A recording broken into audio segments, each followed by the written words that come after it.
जय उद्धो की उधम प्रिय जय, जय ऋषि ऋक्ष चर्म धर जय जय।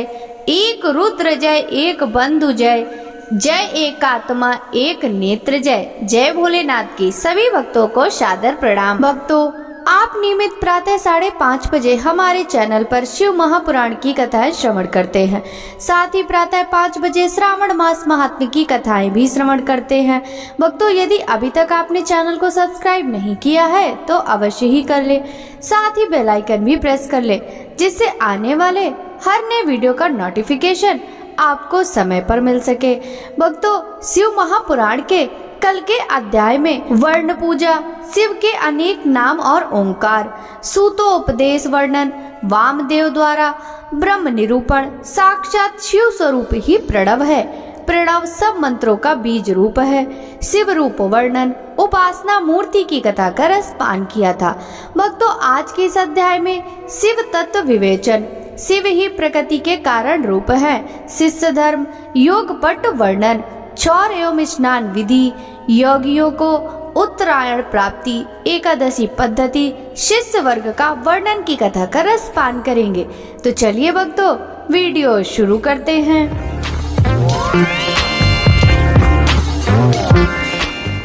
सूत जी बोले, मुनि वामदेव को भगवान स्कंद के मुख से ओंकार रूपी अमृत कथा का श्रवण करके आनंद की अनुभूति हुई। वे बोले, प्रभु, इस अमृतमयी कथा को सुनकर मेरा ज्ञान और बढ़ गया है, परंतु फिर भी मैं आपसे एक प्रश्न पूछता हूँ। भगवान सदाशिव से लेकर कीर्ति पर्यंत तक इस जगत में स्त्री पुरुष ही दिखाई देते हैं। इस रूपवान अद्भुत संसार की उत्पत्ति का कारण वे परमेश्वर ही हैं या कोई अन्य रूप है? विद्वान और शास्त्रों के अनुसार इसके अनेक प्रकारों का वर्णन करते हैं। कृपा कर मुझे जगत सृष्टा भगवान शिव के भाव का वर्णन कीजिए। मुनि वामदेव के इस प्रकार उपनिषद गर्भित रहस्य को समझकर स्कंद देव बोले, हे महामुनि, जिन परम शिव तत्व शिव ज्ञान को आप सुनना चाहते हैं वह मैं आपको सुनाता हूँ। यही ज्ञान मेरे पिता देवादिदेव भगवान शिव ने मेरी माता देवी पार्वती को सुनाया था। उस समय मैं छोटा सा बालक था और माँ की गोद में बैठकर दूध पी रहा था। वे बातें आज भी मुझे याद हैं। कर्म सत्ता से लेकर सभी शास्त्रों में लिखा सभी कुछ ज्ञानदायक है। आप जैसे ज्ञानी पुरुष ही इतना कुछ जानते हुए भी भगवान शिव के विषय में और अधिक जानने की जिज्ञासा रखते हैं, परंतु मूर्ख और अज्ञानी पुरुष तो सब कुछ जानते और समझते हुए भी ईश्वर के स्वरूप से इंकार कर देते हैं।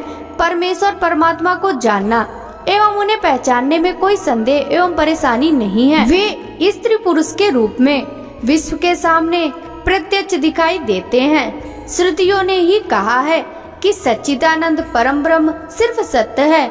जो भी असत्य एवं प्रपंचों से निवृत्त अथवा दूर होकर सदाचार के मार्ग का अनुसरण करते हैं वे सदात्मा कहलाते हैं। वही प्रकाश से चित्त होकर जगत के कारण बन जाते हैं। वे ही शिव शक्ति का भाव को प्राप्त हुए हैं। उन्हीं को भगवान शिव और शक्ति संयोग से परम आनंद की प्राप्ति होती है।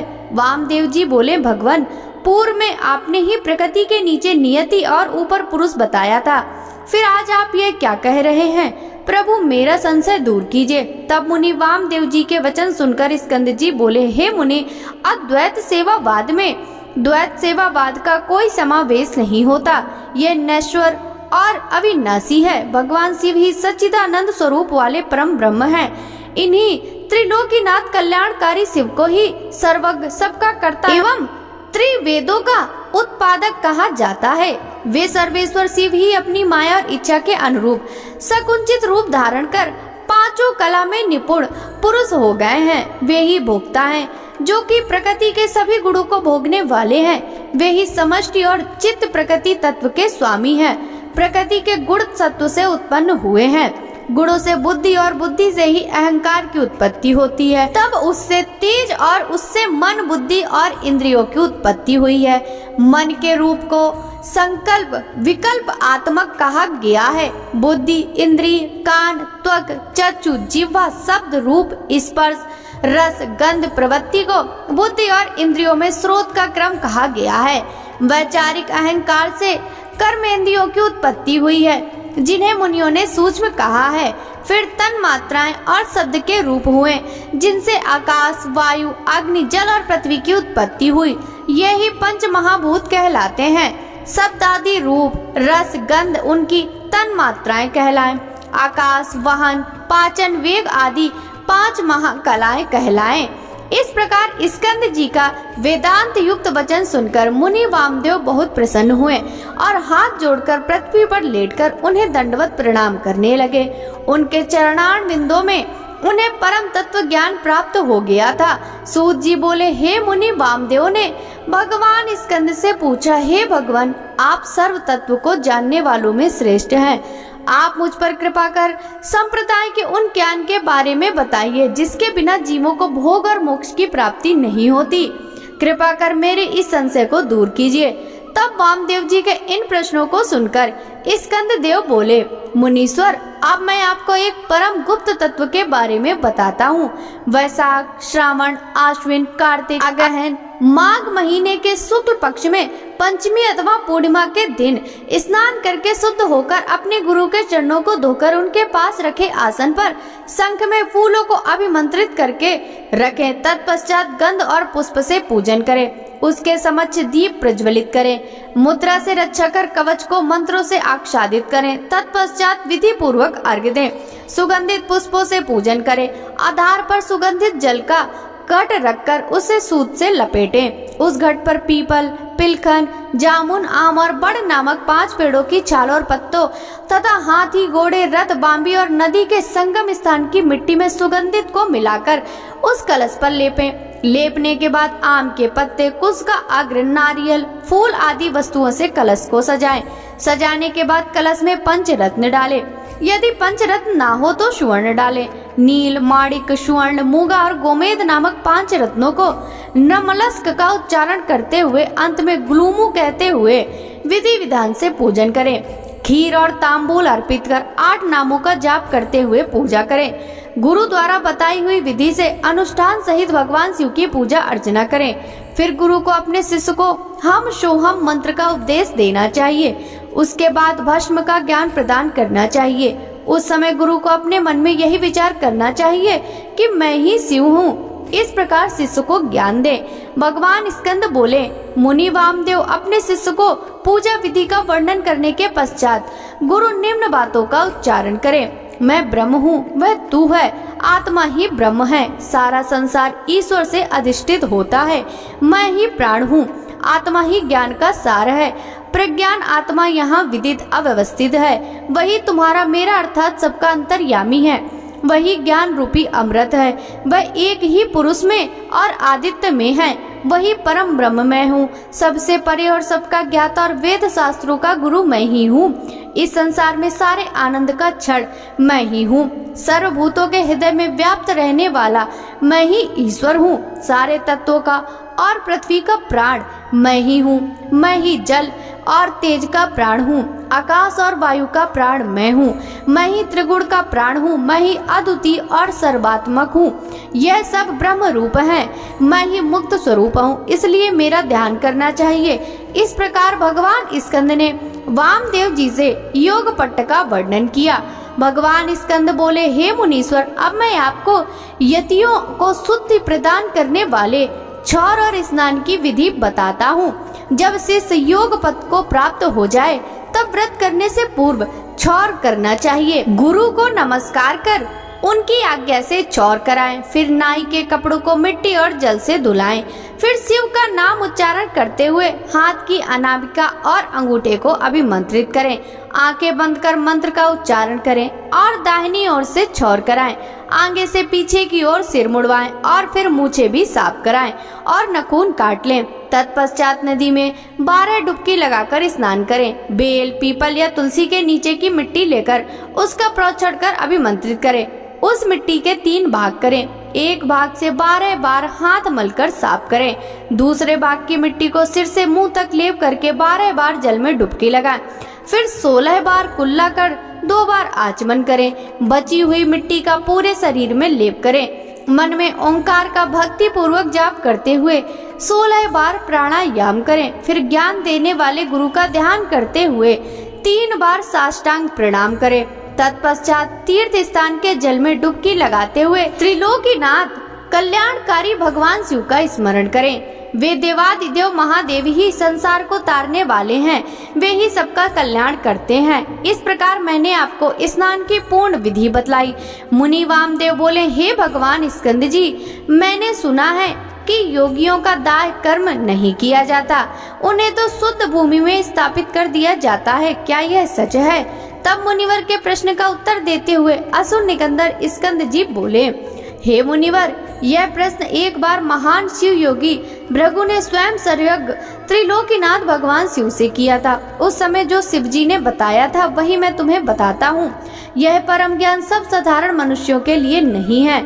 इस ज्ञान को शांत चित्त वाले परम शिव भक्त शिव को ही बताना चाहिए, क्योंकि महाधैर्यवान योगी जन ही समाधि अवस्था को प्राप्त कर सकते हैं और वे ही शिव रूप से परिपूर्ण होते हैं। परंतु जो योगी मुनि अपने चित्त अर्थात मन को स्थित करने में असमर्थ हैं और जल्द ही अधीर हो उठते हैं, जिन्हें समाधि की अवस्था का ज्ञान प्राप्त नहीं है, ऐसे योगियों को गुरु मुख से शिव जी का ज्ञान जानकर ध्यान करना चाहिए। प्रतिदिन प्रणव मंत्र का जाप करें और भगवान शिव का स्मरण करें, तभी योगी जनों को उत्तरायण की प्राप्ति होती है। भगवान स्कंद बोले, मुनिवर, अब मैं आपको एकादशी विधि बताता हूँ। एक वेदी को लीप कर 5 मंडल बनाएं और उसमें 5 देवताओं की पूजा करें। भगवान शिव सर्वेश्वर हैं, उनकी कृपा से ही सब कार्य सिद्ध होते हैं, इसलिए हमें उनकी कृपा को भूलना नहीं चाहिए। भगवान शिव का स्वरूप मानकर शिवात्मक देवताओं का ध्यान करके उनके चरणों में शंख के जल को समर्पित करें। ओम भूर्भुवः स्वाहा मंत्र का जाप कर धूप दीप से प्रदक्षिणा कर नमस्कार करें। फिर हाथ जोड़कर प्रार्थना करें कि भगवान आप प्रसन्न होकर यति को शिव चरणों में रक्षित करें। प्रार्थना के पश्चात प्रसाद को कन्याओं में बांट दें। इसके पश्चात यति का पावन श्राद्ध करें, क्योंकि यति का एकादिष्ट श्राद्ध नहीं होता।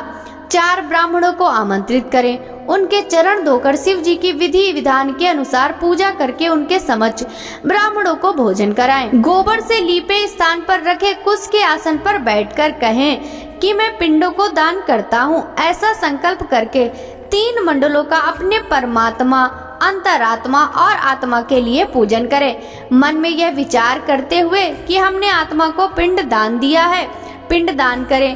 कुछ से जल छिड़ककर प्रदक्षिणा और नमस्कार करें।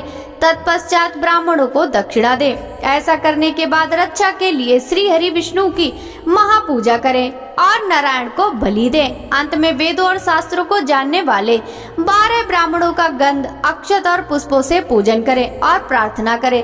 कुश पर आसन और पायस बलि दें। मुनि वामदेव, यह मैंने आपको एकादश की विधि बताई है। स्कंद देव बोले, मुनि वामदेव, 12वें दिन प्रातः उठकर स्नान आदि नित्य कर्मों से निवृत्त होकर भगवान शिव की पूजा अर्चना करें। मध्याह्न में ब्राह्मणों को निमंत्रण देकर उन्हें भोजन कराएं।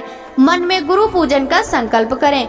गुरु के चरण धोकर उन्हें आसन पर बैठाकर कुशाओं और धूप दीप से आराधना करें। गुरु को नमस्कार कर मंत्र का जाप करते हुए अक्षत अर्पित करें। ब्राह्मणों को भोजन कराकर उन्हें आसन पर बैठाएं। फिर तांबूल देकर दक्षिणा में छतरी, पादुका, पंखा, चौकी और वेणुदंड देकर उनकी प्रदक्षिणा कर नमस्कार करें। उनके चरण छूकर आशीर्वाद पाकर उन्हें विदा करें। अन्य अतिथियों एवं दीन अनाथों को भोजन कराएं। इसी प्रकार प्रतिवर्ष गुरु की पूजा करें। गुरु की उत्तम आराधना से निश्चय ही शिवलोक की प्राप्ति होती है। मुनिवर, वैंशपायन, पैल, जैमिनी और सुमंतु नामक 4 महामुनि तेजस्वी व्यास के शिष्य हैं। वामदेव, अगस्त, पुलत्स और क्रतु योगीवर सनत कुमार जी के शिष्य हैं। ये सभी मुनि अद्भुत और भगवान शिव के परम भक्त हैं। इन्होंने ही 5 महाभूतों से आवृत वेदांत सिद्धांत का परम निश्चय किया है। यह मोहनाशक, ज्ञानदायक और संतोषदायक है। यह जगत का कल्याण करने वाला और लक्ष्मी प्रदान करने वाला है। त्रिलोकीनाथ कल्याणकारी भगवान शिव का ध्यान और स्मरण सदा करने से योगी जन शिव स्वरूप हो जाते हैं।